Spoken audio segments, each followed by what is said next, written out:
Ésaïe, chapitre 39. En ce même temps, Mérodach-Baladan, fils de Baladan, roi de Babylone, envoya une lettre et un présent à Ézéchias, parce qu'il avait appris sa maladie et son rétablissement. Ézéchias en eut de la joie, il montra aux envoyés le lieu où étaient ses choses de prix, l'argent et l'or, les aromates et l'huile précieuse, tout son arsenal et tout ce qui se trouvait dans ses trésors. Il n'y eut rien qu'Ézéchias ne leur fit voir dans sa maison et dans tous ses domaines. Ésaïe le prophète vint ensuite auprès du roi Ézéchias et lui dit « Qu'ont dit ces gens-là et d'où sont-ils venus vers toi ?» Ézéchias répondit « Ils sont venus vers moi d'un pays éloigné, de Babylone. » Ésaïe dit encore « Qu'ont-ils vu dans ta maison ?» Ézéchias répondit « Ils ont vu tout ce qui est dans ma maison. Il n'y a rien dans mes trésors que je ne leur ai fait voir. » Alors Ésaïe dit à Ézéchias « Écoute la parole de l'Éternel des armées. Voici, les temps viendront où l'on emportera à Babylone tout ce qui est dans ta maison et ce que tes pères ont amassé jusqu'à ce jour. Il n'en restera rien, dit l'Éternel, et l'on prendra de tes fils qui seront sortis de toi, que tu auras engendrés, pour en faire des eunuques dans le palais du roi de Babylone. » Ézéchias répondit à Ésaïe, « La parole de l'Éternel que tu as prononcée est bonne, car, ajoute-t-il, il y aura paix et sécurité pendant ma vie. » Ésaïe, chapitre 40. Consolez, consolez mon peuple, dit votre Dieu. Parlez au cœur de Jérusalem et criez-lui que sa servitude est finie, que son iniquité est expiée, qu'elle a reçu de la main de l'Éternel au double de tous ses péchés. Une voix crie, préparez au désert le chemin de l'Éternel, aplanissez dans les lieux arides une route pour notre Dieu. Que toute vallée soit exaucée, que toute montagne et toute colline soient abaissées, que les coteaux se changent en plaine et les défilés étroits en vallons. Alors la gloire de l'Éternel sera révélée, et au même instant toute chair la verra, car la bouche de l'Éternel a parlé. Une voix dit « Crie !» et il répond « Que crierai-je » Toute chair est comme l'herbe et tout son éclat comme la fleur des champs. L'herbe sèche, la fleur tombe, quand le vent de l'Éternel souffle dessus. Certainement le peuple est comme l'herbe sèche, la fleur tombe, mais la parole de notre Dieu subsiste éternellement. Monte sur une haute montagne, Sion, pour publier la bonne nouvelle.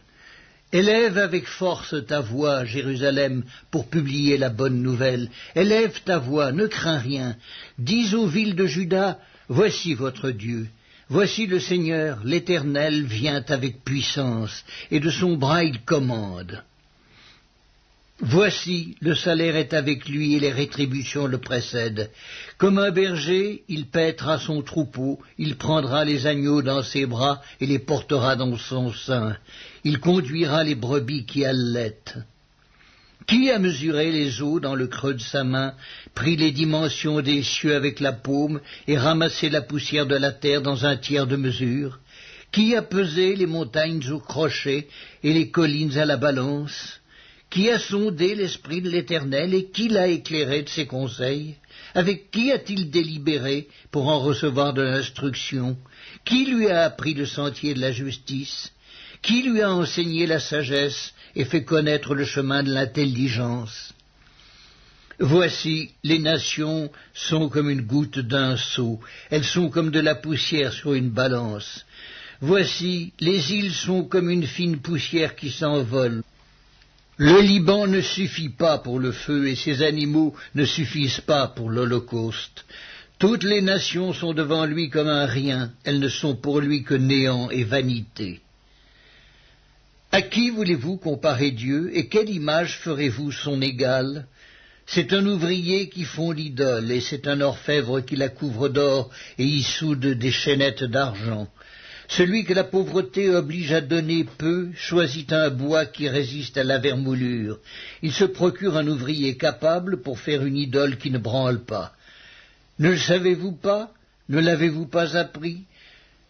Ne vous l'a-t-on pas fait connaître dès le commencement? N'avez-vous jamais réfléchi à la fondation de la terre?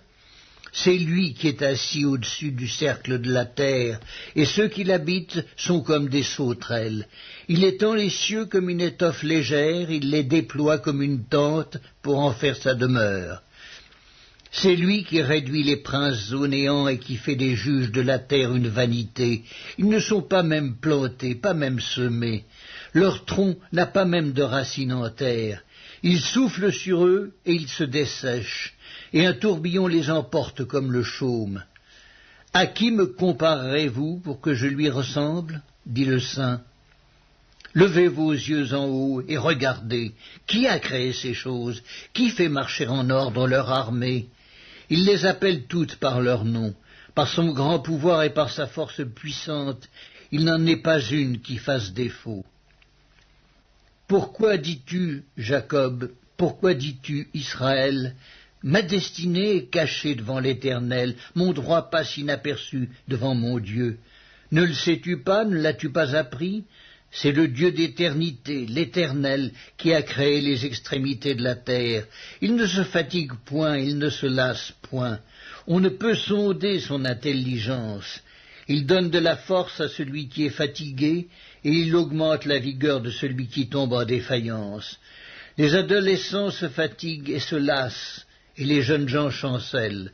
Mais ceux qui se confient en l'Éternel renouvellent leur force. Ils prennent le vol comme les aigles, ils courent et ne se lassent point, ils marchent et ne se fatiguent point. Ésaïe, chapitre 41. Il fait silence pour m'écouter, que les peuples raniment leur force, qu'ils avancent et qu'ils parlent. Approchons pour plaider ensemble. Qui a suscité de l'Orient celui que le salut appelle à sa suite? Qui lui a livré les nations et assujetti des rois? Qui a réduit leur glaive en poussière et leur arc en un chaume qui s'envole? Il s'est mis à leur poursuite, il a parcouru avec bonheur un chemin que son pied n'avait jamais foulé. Qui a fait et exécuté ces choses? C'est celui qui a appelé les générations dès le commencement. Moi, l'Éternel, le premier, et le même jusqu'aux derniers âges. Les îles le voient et sont dans la crainte, les extrémités de la terre tremblent. Ils s'approchent, ils viennent, ils cèdent l'un l'autre. Et chacun dit à son frère, « Courage !» Le sculpteur encourage le fondeur, celui qui polit au marteau encourage celui qui frappe sur l'enclume. Et il dit de la soudure, elle est bonne, et il fixe l'idole avec des clous pour qu'elle ne branle pas. Mais toi, Israël, mon serviteur, Jacob que j'ai choisi, race d'Abraham que j'ai aimé, toi que j'ai pris aux extrémités de la terre et que j'ai appelé d'une contrée lointaine, à qui j'ai dit, tu es mon serviteur, je te choisis et ne te rejette point. Ne crains rien, car je suis avec toi. Ne promène pas des regards inquiets, car je suis ton Dieu.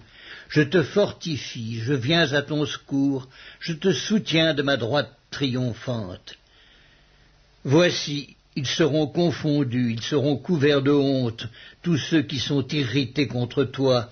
Ils seront réduits à rien, ils périront, ceux qui disputent contre toi. Tu les chercheras et ne les trouveras plus, ceux qui te suscitaient querelle. Ils seront réduits à rien, réduits au néant, ceux qui te faisaient la guerre. Car je suis l'Éternel, ton Dieu, qui fortifie ta droite, qui te dit, ne crains rien, je viens à ton secours. Ne crains rien, vermisseau de Jacob, faible reste d'Israël. Je viens à ton secours, dit l'Éternel, et le Saint d'Israël est ton sauveur.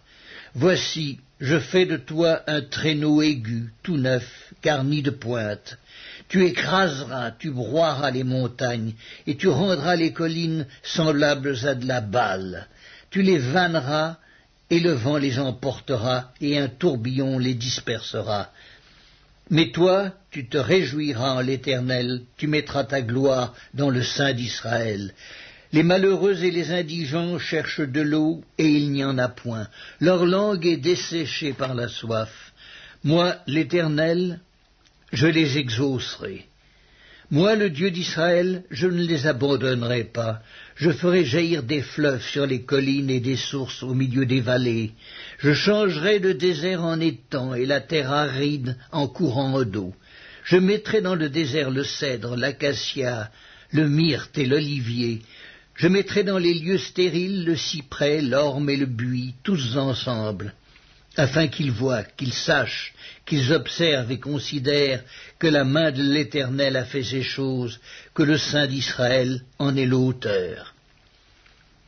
Plaidez votre cause, dit l'Éternel, produisez vos moyens de défense, dit le roi de Jacob, qu'il les produise et qu'il nous déclare ce qui doit arriver. Quelles sont les prédictions que jadis vous avez faites? Dites-le pour que nous y prenions garde et que nous en reconnaissions l'accomplissement. Ou bien annoncez-nous l'avenir, dites ce qui arrivera plus tard pour que nous sachions si vous êtes des dieux. Faites seulement quelque chose de bien ou de mal pour que nous le voyions et le regardions ensemble. Voici, vous n'êtes rien, et votre œuvre est le néant. C'est une abomination que de se complaire en vous. Je l'ai suscité du septentrion, et il est venu. De l'Orient, il invoque mon nom. Il foule les puissants comme de la boue, comme de l'argile que foule un potier. Qu'il a annoncé dès le commencement pour que nous le sachions, et longtemps d'avance pour que nous disions c'est vrai. Nul ne l'a annoncé, nul ne l'a prédit, et personne n'a entendu vos paroles. C'est moi, le premier, qui ai dit à Sion, les voici, les voici. Et à Jérusalem, j'envoie un messager de bonnes nouvelles. Je regarde, et il n'y a personne, personne parmi eux qui prophétise et qui puisse répondre si je l'interroge. Voici, ils ne sont tous que vanité, leurs œuvres ne sont que néant, leurs idoles ne sont qu'un vain souffle.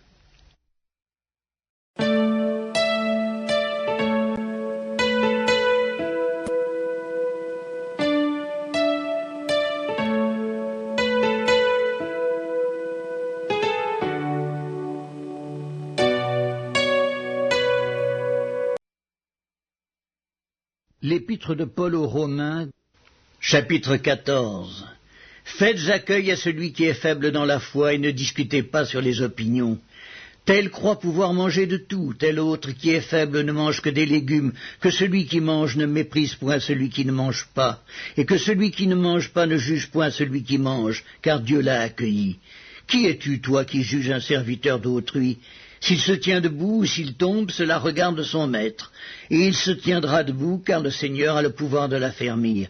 Tel fait une distinction entre les jours, tel autre les estime tous égaux, que chacun ait en son esprit une pleine conviction. Celui qui distingue entre les jours agit ainsi pour le Seigneur. Celui qui mange, c'est pour le Seigneur qu'il mange, car il rend grâce à Dieu. Celui qui ne mange pas, c'est pour le Seigneur qu'il ne mange pas, et il rend grâce à Dieu. En effet, nul de nous ne vit pour lui-même, et nul ne meurt pour lui-même. Car si nous vivons pour le Seigneur, et si nous mourrons pour le Seigneur. Soit donc que nous vivions, soit que nous mourions, nous sommes au Seigneur. Car Christ est mort et il a vécu afin de dominer sur les morts et sur les vivants. Mais toi, pourquoi juges-tu ton frère? Ou toi, pourquoi méprises-tu ton frère? Puisque nous comparaîtrons tous devant le tribunal de Dieu. Car il est écrit, « Je suis vivant, dit le Seigneur, tout genou fléchira devant moi, et toute langue donnera gloire à Dieu. Ainsi chacun de nous rendra compte à Dieu pour lui-même. Ne nous jugeons donc plus les uns les autres, mais pensez plutôt à ne rien faire qui soit pour votre frère une pierre d'achoppement ou une occasion de chute. Je suis persuadé par le Seigneur Jésus que rien n'est impur en soi et qu'une chose n'est impure que pour celui qui la croit impure. Mais si pour un aliment ton frère est attristé, tu ne marches plus selon l'amour. Ne cause pas par ton aliment la perte de celui pour lequel Christ est mort. Que votre privilège ne soit pas un sujet de calomnie, car le royaume de Dieu ce n'est pas le manger et le boire, mais la justice, la paix et la joie par le Saint-Esprit. Celui qui sert Christ de cette manière est agréable à Dieu et approuvé des hommes. Ainsi donc recherchons ce qui contribue à la paix et à l'édification mutuelle. Pour un aliment ne détruis pas l'œuvre de Dieu. À la vérité toutes choses sont pures, Mais il est mal à l'homme, quand il mange, de devenir une pierre d'achoppement.